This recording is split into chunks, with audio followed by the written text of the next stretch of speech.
naiwasang purihin ni Senator Robin Padilla ang mga overseas Filipino workers na nangangalampag umano na mapauwi si dating Pangulo Rodrigo Duterte. Gate kasi niya mulat umano ang mga ito sa tunay na sitwasyon ng bansa. Makakasama natin sa kwentuhan si Tala Lopez. Ibinunyag ni Senator Robin Padilla na hindi lahat ng nagtitipon ng mga Pinoy sa labas ng kulungan ni dating Pangulong Rodrigo Duterte sa The Hague, Netherlands at yung mga overseas Filipino worker na nagrarally at humihiling na pauwiin na ng Pilipinas ang dating Pangulo ay mga pro-Duterte. Pero ang alam niya, mga mulat ang mga kababayang OFW kaya't naiintindihan nila ang sitwasyon at naaawa sila sa kinasapitan ng dating Pangulo. Hindi naman yan fans. Pumupunta yan dahil Pilipino sila. Naintindihan nila na mali ang ginawa sa ating dating Pangulo. Pag kinausap mo naman sila, hindi naman lahat yan puro Duterte. Marami dyan. Hindi naman sila Duterte pero naawa sila sa ginawa kay Mayor. Hindi sila naniniwala na dapat ginawa yun kay Mayor sa isang matanda. Naniniwala sila na dapat si Mayor hinuhusgahan at nililitis sa Pilipinas. Ikinumpara pa ng senador na dating action star ang mga Pinoy sa abroad sa mga bayaning mulat at mga ilustrado gaya ni Gat Jose Rizal. Kasi alam mo ma'am, ang mga Pilipino sa abroad mulat. Okay, pagka sinabi nating mulat, katulad ng mga bayani natin nung araw, ang tawag natin sa kanila mga ilustrado. Okay? Kaya ang mga sila Rizal nung araw, sila Del Pilar, exposed sila sa abroad. Exposed sila sa tinatawag nating first world countries, kung ano yung kalayaan ng bawat first world country. Huwag natin kalimutan yun. So ang bawat Pilipino na pumupunta dito, sila, naintindihan nila kung ano yung kalayaan at kung ano ang kasarinlan at kung ano yung trabaho at kung ano yung alipin at kung ano yung ikaw ay tugong bughaw. Naintindihan nila yan. Inamin din ni Padilla na hanggang ngayon ay nahihirapan siyang tanggapin ang nangyayari kay Duterte na ayon sa kanya ay parang isang bangungot pa rin. Ba't tayo nakarating dito?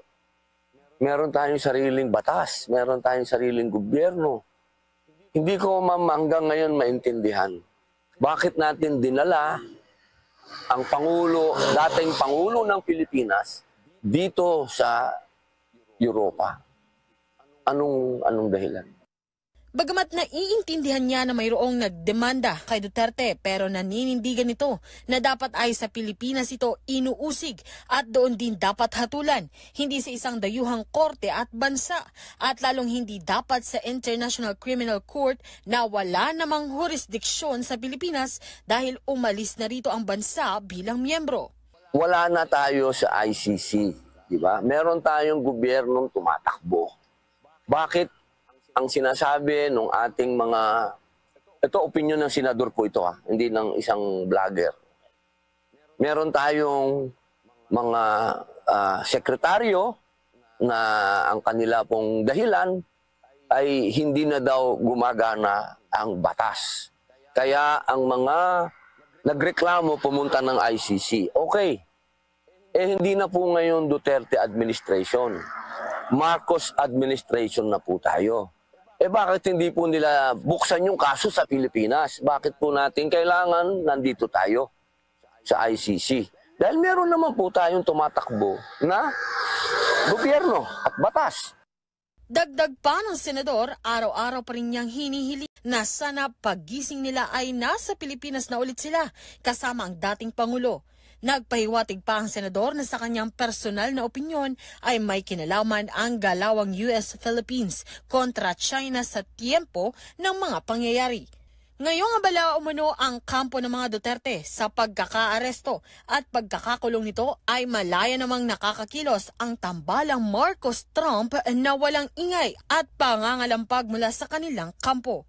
Muli ay idiniin ni Padilla na hindi sila pro-China, kundi oposisyon na nagbabantay sa kasarinlan at pagiging independent ng bansa mula sa dikta ng mga dayuhan, kabilang na ang Amerika.